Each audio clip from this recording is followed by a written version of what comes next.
대표님 이렇게 좋으신 것 같습니다. 이쪽 아니야. 아, 제가 이쪽 합니까? 예.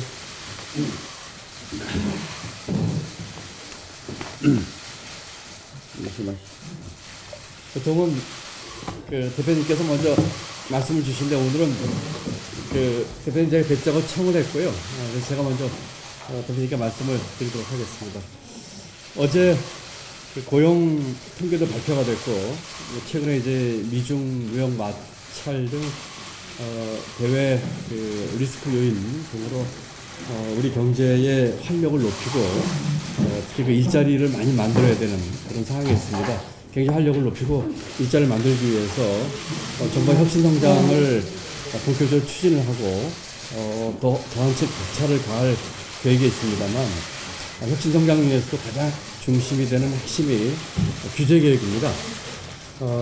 우리 그 핵심 규제 개혁에 대한 여러 가지 그 정부가 지금 부처 간의 협의를 통해서 그래. 마이크 켰는데? 아 그래요? 켜 있는데. 마이크 손을 좀 봐봐. 들리시나요? 이제 들리시나요? 다시 할까요? 네, 오늘 보통은 이렇게 대표님 먼저 말씀을 제가 듣고 말씀을 나누는데 오늘은 제가 대표님 뵙자가 먼저 청을 했고 그렇기 때문에 제가 먼저 말씀을 좀 드리도록 하겠습니다. 어제 고용 통계가 발표가 됐고요. 또 최근에 그 미중 무역 갈등 등 대외 리스크 요인도 만만치 않은 그런 상황에 우리 경제가 있습니다.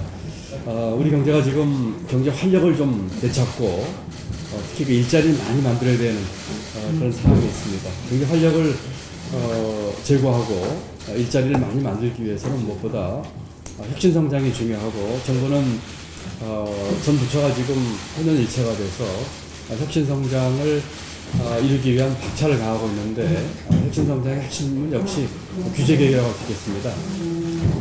규제 개혁 관련해서 특히 그 핵심 규제 위주로 정부에서 여러 가지 지금 준비를 하고 있고 추진하고 있는데 오늘 대표님 찾아뵌 것은 규제 개혁과 관련된 국회와 또 민주당 내에서의 그 협조를 좀 당부드리기 위해서입니다. 규제 같은 경우에 해외에서는 되는데 우리나라에서는 안 된다든지 또 어떤 핵심 규제들은 10년, 15년, 20년 묵은 해묵은 규제들도 많이 있습니다. 정부가 최선을 다해서 이와 같은 규제 개혁을 위해서 노력을 하겠습니다. 우리 대표님과 또 우리 민주당에도 당부 말씀드리고 싶은 것은 이와 같은 정부의 노력과 함께 우리 국회와 당내에서 좀 노력해 주십사 하는 부탁 말씀드리려고 하는 것입니다. 정부가 아무리 규제 개혁에 대한 노력을 한다고 하더라도 국회에 그 입법상 협조가 없으면 연목구일 것입니다. 다시 한번 간곡하게 당부 말씀드립니다. 특히 우리 홍 대표님 원내대표를 취임하신 이후에 우리 정부에서 하는 일에 대해서 여러 가지 많은 도움을 주시고 또 필요하다면 건전한 비판도 아끼지 않으셔서 제가 큰 힘이 되고 있습니다만 이 규제 문제에 있어서만큼은 특히 민주당 내에서도 있을 수 있는 여러 가지 그 의견과 이견까지도 조정을 해주셔가지고 국회에서 이 규제 문제에 대해서 최대한 지원해 주십사는 다음 말씀드립니다. 특히 그 규제 샌드박스 5법이라든지 또 스마트 도시법 또 인터넷 은행 지분 규제 관련된 그 은산 분리 관련 법안 또 개인정보 이 보호와 관련된 법안 이 개정 문제를 포함해서 저희가 앞으로 하려고 하는 핵심 규제에 대한 입법 활동에 있어서 최대한 당부 말씀을 드립니다. 국회에서 이렇게 많은 도움을 주신다면은 정부도 거기에 발맞춰가지고 이 규제에 ಹೆಚ್ಚ은 박차를 가하고 또 그밖에 기업의 길을 살리고 시장이 원활하게 작동하도록 하는 혁신 성장에도 저희가 최대한 노력했다는 약속을 말씀을 드립니다. 오늘 시간을 주신 대표님 감사 말씀드리고 제 말씀 정도로 줄이겠습니다. 대표님 네. 우리 김동연 부총리님 방문해 주셔서 감사합니다. 지금 규제 혁신에 관련된 법안을 말씀하셨는데 저는 이미 원내대표로서 우리 당이 이번 특히 정기국회에서 규제 관련한 여러 가지 법안과 제도들을 좀 확실하게 좀 바꾸겠다, 그런 말을 제가 공식적으로 하고 있습니다.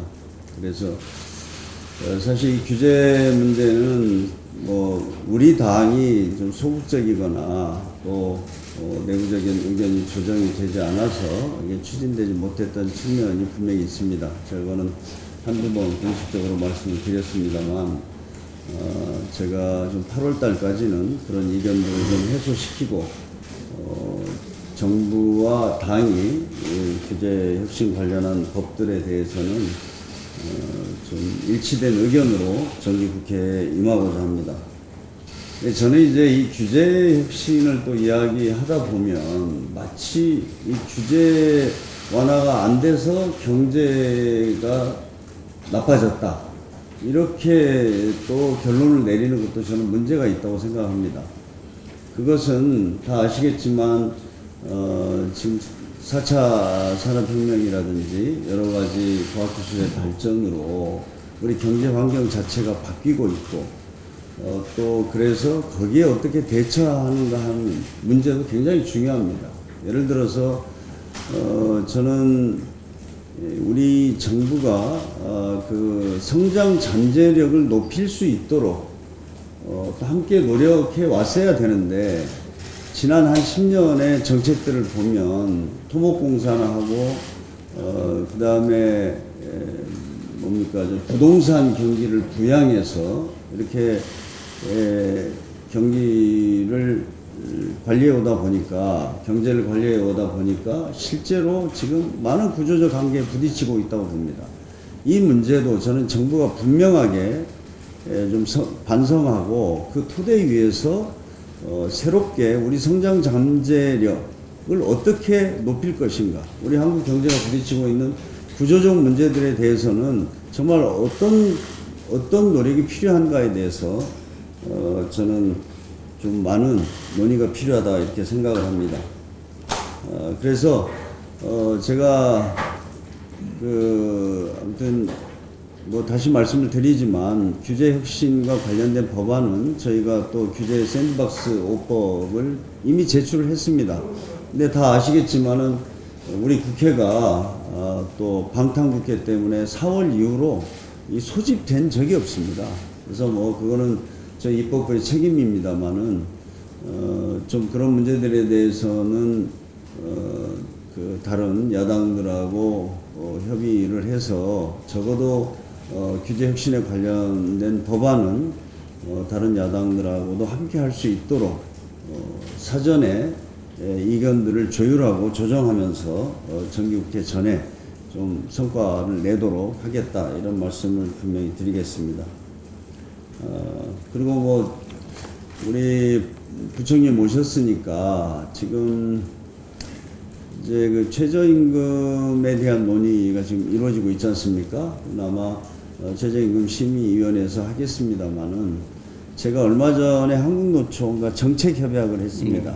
그 정책협약을 하는 과정에서 한국노총의 요구사항 중에 하나가 EITC 제도를 좀 강화해 달라라는 요구가 있었습니다. 다 아시겠지만 EITC는 저소득층의 소득을 보존하기 위한, 또 일하는 저소득층들을 위한 제도입니다.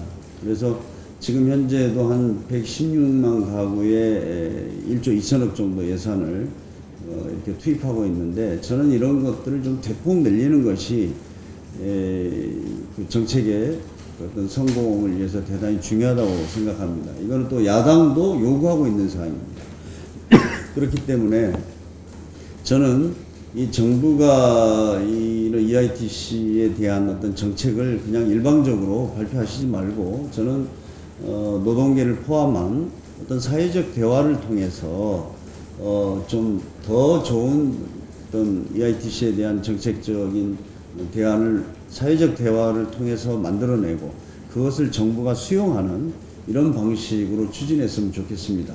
물론 지금 뭐 시간이 많지 않기 때문에 가능한지는 모르겠지만, 노동계의 그런 요구가 분명히 있다는 것을 인식하시고 일단 사회적 대화를 통해서 EITC 문제를 논의해서 최종적으로 내년도 사업의 규모나 방법들을 결정해 주시면 좋을 것 같습니다. 네. 제가 뭐 드릴 말씀이 좀. 네, 잘 알겠습니다. 다시 답을 안 하고 그냥 네. 하시죠. 예. 그러시죠. 저희가 이제 좀 말씀 나눌 테니까요. 예. 좀 여기까지만 공개하고 비공개로 전환해서 하겠습니다. 네. 예, 기다림도 협조해 주시죠. 이제 여기까지만 공개하고 비공개로 총리님 바쁘시겠지만 한 말씀만 좀 해주시면. 네, 아니 지금 아까 아까 제가 안에서 어떤 말씀 나누셨는지. 지금요 그 규제개혁 관련해서 요청드린 것처럼 그 규제개혁에 대해서 정부가 뭐 최선을 다해서 노력을 할 것이고 또 특히 핵심 규제에 대해서 할 테니까 국회에서 그 도와줍시다는 말씀을 다시 한번 재차드리고 좀 구체적인 얘기를 했습니다. 내용에 대해서 얘기를 했고 특히 그 홍 대표도 여러분 말씀하셨지만 그 야당이 좀 다른 의견을 가지고 있는 경우도 있지만 그 민주당 내에서도 이 규제개혁에 대해서 여러 가지 그 이견이 있는 경우가 왕왕 있었기 때문에 우선 그 민주당 내에서 이 문제에 대해서 좀 의견을 모아주시고 최대한 좀 그 입법하는 데 있어서 규제개혁 관련된 입법들 좀 처리해달라 이렇게 다시 한번 당부 말씀을 드렸고 뭐 구체적인 여러 가지 법안에 대한 말씀을 좀 드렸습니다. 어제 그 홍종학 장관이 최저임금 속도 조절 관련해가지고 발언하신 거에 대해서 어떻게 생각하시는지. 최저임금은 이제 최저임금위원회에서 잘 합리적으로 결정할 것으로 기대를 하고 있습니다. 우선 첫 번째로는 지금 여러 가지 소득 그 양극화 문제라든지 소득 분배 또 그동안에 그 근로소득자들의 그 소득 늘어나는 것이 다른 그 경제 주체들 기업에는 많이 떨어졌기 때문에 그 최저임금 인상 그런 것을 감안한 최저임금 인상은 필요하다 하는 점에서 하나 고려를 해야 될 거고요. 다만 두 번째는 최근의 경제 상황과 또 특히 취약계층과 취약업종이 이것으로 인해서 오히려 일부 곤란을 겪는 경우도 생기기 때문에 그런 것과 최근 경제 상황을 같이 봐야 될 거다. 세 번째로는 그 사업주와 시장의 어떤 수용 능력, 수용성 이런 걸 감안을 해야 되리라고 생각을 하는데 최저임금위원회에서 이런 점들을 종합적으로 고려해서 합리적으로 결정하지 않을까 기대하고 있습니다. 최저임금위원회 결정사항이니까 좀 지켜보도록 하죠. 저는 한 가지, 감사합니다. 저는 한 가지만 더 어제 지금 당에서는 지금 지도부에서는 그 최근에 고용부진 관련해서 이제 좀 인구 감소 효과를 좀 강조를 하는 분위기고, 근데 이제 총리님께서도 말씀하셨듯이 이 최저임금 인상의 효과에 대해서 좀 예단하기 어렵다고 이렇게 말씀을 하시면서 살짝 이제 좀 약간 온도차가 있는 듯한 분위기를 좀 보였었는데 혹시 오늘 원내대표랑도 말씀을 하실 때 그 부분에 대해서 좀 이야기를 좀. 네, 그런 일은 없었습니다. 네, 그런 일은 없었습니다.